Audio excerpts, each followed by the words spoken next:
Ekiri ku kooti e Makindye embeera ya bunkenke embeera si ya bulijjo gwe munnange atugoberera ku mukutu guno gwa Red Zone TV njagala okuwa amawulire gano wonna wosinzira okubanga otulabira kyokola kya mutawaana nnyo wabula oba tonaba kubanga osubscribinga nga sinaba kubanga nkutwala mu nsonga eno nja kukusaba kirira wansi awo olaba ekigambo subscribe kikwateko osubscribinge kubanga tolina kyofiirwa wabula gy'okoma okusubscribinga kijja kukuyamba okubeera ng'otambula naffe mu nsonga nga zino. Essaawa eno yennyini kakasa ekigenda mu maaso mu ggwanga mukimanyi abaana 28 nga bano bakulembeddwa Olivia Lutaya oluvannyuma lw'emyaka 3 n'omusobyo ne munne amanyiddwa nga Yasini Machete baleteddwa mu kkooti olunaku olwaleero kkooti y'amagye e Makindye. Ekintu kino nno njagala okujjukiza nti tekikkirizibwa mu mateeka kubanga bano ba civilian ate tebalina nsonga yonna ebatwala mu kkooti z'amagye.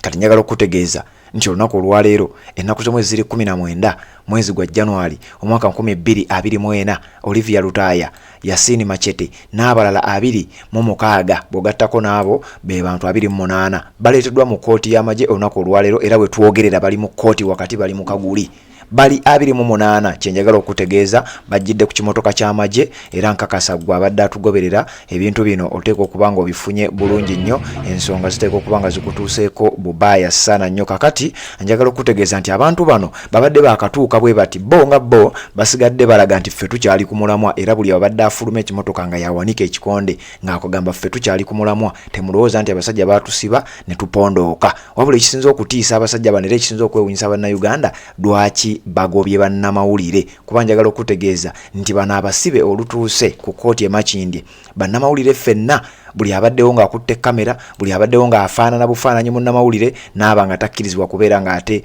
ayingira munda era bannamawulire okuva ku media stations ez'enjawulo bagobeddwa ebweru wa kkooti tewali n'omu akkiriziddwa kuyingira sofa nze wenviiriddewo okuggyako nga banaaba beekyusiza bwekyusa mu mutima. Naye njagala okutegeeza abantu bano nakugambye abantu bano abasinga obungi temubamanyi waliwo yaddambuuza nti ate bano be baani komenti ezo zizze nnyo nti ate bano be baani kakati gwambuuza bano be baani oyinza okuba togoberera nnyo bintu bino naye nga amawulire agaliwo geego bano be ba Olivia Lutaya basekitoleko Yasini abangi gwe mumanyi nga Machete Yasini kuliko Robert Lugumayo Muhinde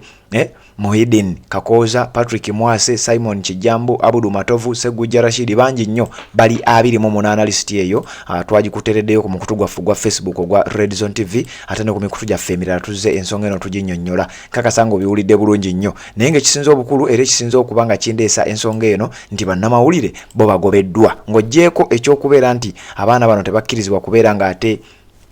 bawozesebwa mu kkooti z'amagye bannamawulire bagobeddwa. Gwolowooza ki ekiri emabega wa kino lwaki bannamawulire babagobye mu kifo kino okitegeera nga oluvannyuma lw'ennaku 117 ng'Olivia Lutaya ali mu kkomera awatali musango n'abalala 27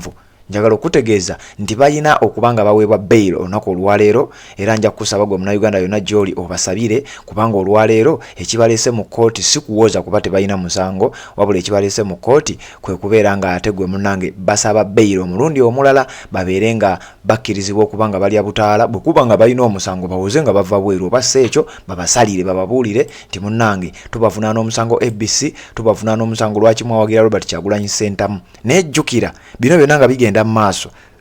waliwo omuvubuka gwe baawamba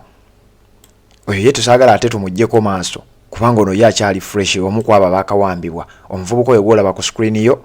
njagala okutegeeza nti bamuyita Muwanga Owen Martin ono baamuwamba ku lunaku olwaliko documentary ya Robert Kyagulanyi Ssentamu Bobi Wine the People's President era yali ava Makerere Kavule kulaba documentary eyo baamuwambira ku Northern Bypass baamutwalira mu kimotoka kyali kikadde nga kiringa drone kiri ku namba UAL 1019V UAL 1019V kyekimotoka ekyamutwala nga newe twogerera teri amanyi mayitirege. Kakati ennaku ziri 25 eziyiseewo obukyanga omulenzi oyo awambibwa. Kakati ate ng'oyo omuggyeko naye ebirowoozo waliwo omuganda waffe Nasif naye yawambibwa owa Freedom Border era nga naye ennaku zitambuliridde okuva we yawambibwa. Kakati abo bonna ng'okyabatadde awo kati kwe kuli bano 28 abakulembera Olivia Lutaya Yasini Machete naye nga nabano nabaate obatadde ebbali era ate era waliyo nabali 18 gavumenti be yakkiriza nti twabawamba naye tetumanyi gye bali kuliko sijja gamba sijja gamba Kibalama kubanga Nobina Nabbanja yategeeza nti ye bamuyina. John Damulira Museveni yategeeza nti ye bamuyina. Kati bakanatta John Bosco ba Martin Lukwago n'abantu abalala abo bo teri amanyi mayitire gaabwe. Ate nga abe 18 jjukira ekibiina kya National Unity Platform nga kikulembera David Rubongo ya Secretary General ye yakulemberamu ensonga eno nga atwala ensonga eno ku kitebe ekya Uganda Human Rights Commission. Ate ye yatwala list yali nneneko bana abasajja ne bajeegaana. Era njagala okutegeeza nti kati bo bagamba tulinako 18 kati abo teri amanyi gye bali. Bana 28 be bana basimbiddwa mu kooti y'amagye olunaku olwaleero naye nga amawulire genjagala okuwa buli munnamawulire agobeddwa. Buli munnamawulire agobeddwa okubanga ayingira mu kifo ekyo kooti e Makindye. Waliwo abadde mbuuza nti kooti kyeyo bagiyita kooti y'e Makindye ya military court.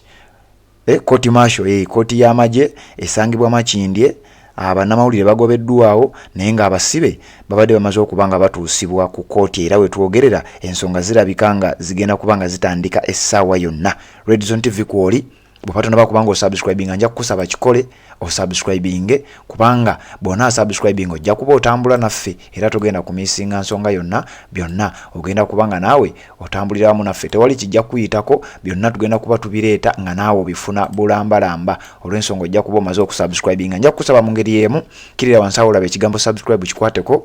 ogende ate otuwe n'ekigalo kubanga gy'okoma okulikinga information gy'ekoma okubeera nga ate etambula. Nja kukusaba ogende mu comment section teekayo obubaka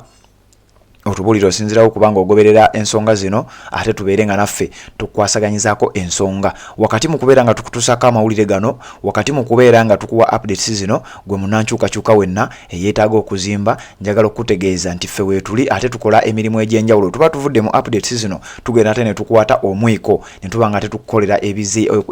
emirimu egy'okuzimba egiri professional tukolera emirimu egy'enjawulo tukuzimbira ebizimbe ebiri ku mutendera ogw'ensi yonna tukolera kye bayita modern finishing and molding. Tukwate ekizimbe kyo oba badde wakizimba ddanga kyakoma kirina we kyakulemera tukikumaliririza ne tubanga tukikwasaganya ne kigguka bulungi nnyo. Bw'obanga obadde oyina weetaaga kuzimbira toilets oba weetaaga kuzimbira kinaabiro oba weetaaga kuzimbira nnyumba kuviira ddala ku musingi oba weetaaga kusimira mazzi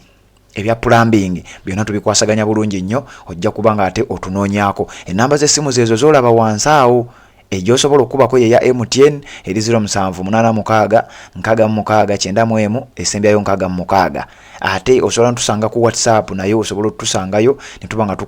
twogerezeganya okukwasaganyiza ensonga zino. Namba eri 0758 37 25 17 ne tubanga tukwasaganyiza ebyokuzimba. Oyagala kuzimba nyumba yo, oyagala kuzimba kinaabiro, oyagala kuzimba toilet, oyagala kusibira pavers, oyagala enzigi ez'omulembe ezimanyiddwa nga PVC doors and frames byonna tubikwasaganyiza bulungi nnyo. Oyagala okukolera ttalazo tuzikwasaganyiza bulungi nnyo oba kukola malaalo oba kukola lujja oba kukola kifugi byonna tubikwasaganyiza bulungi nnyo ate ne tubanga tugenda mu Uganda empya ng'ensonga ya ddala. Amawulire aga Olivia Lutaya kakasanga gakusanze mu mbeera nnungi nnyo wabula weetaaga okubanga ogenda ku social media account yo oba Facebook oba YouTube oba Twitter oba TikTok teekayo eggulire lino ate obeere ng'oyongera okubanga osaasaanya information naye nga bano bo batuuse dda mu kooti e Makindye naye nga munnamawulire agobeddwa ebweru. Era njagala okutegeeza nti bannamawulire bangi bo badde batuuse dda abadde bazze dda okubanga bakola omulimu gwabwe naye tewali n'omu akkiriziddwa kubeera ng'ayingira ensonga zeezo. Red Zone TV kwoli nja kukusaba gwe batana bakubanga osubscribing akikole genda mu comment section tuteremu obubaka bwo tubulire waawo osinzira okubanga ogoberera ensonga zino ayo tubeere nga tukutuusaako naffe amawulire yonna gy'osinzira okubanga gy'otulabira obeere nga ebigenda mu maaso mu ggwanga Uganda byonna bikutuukako bulambalamba. Tuwuliziganye mu updates eziddako kubanga tukyajja ate tukyakuweereza byonna tugenda bikuwa.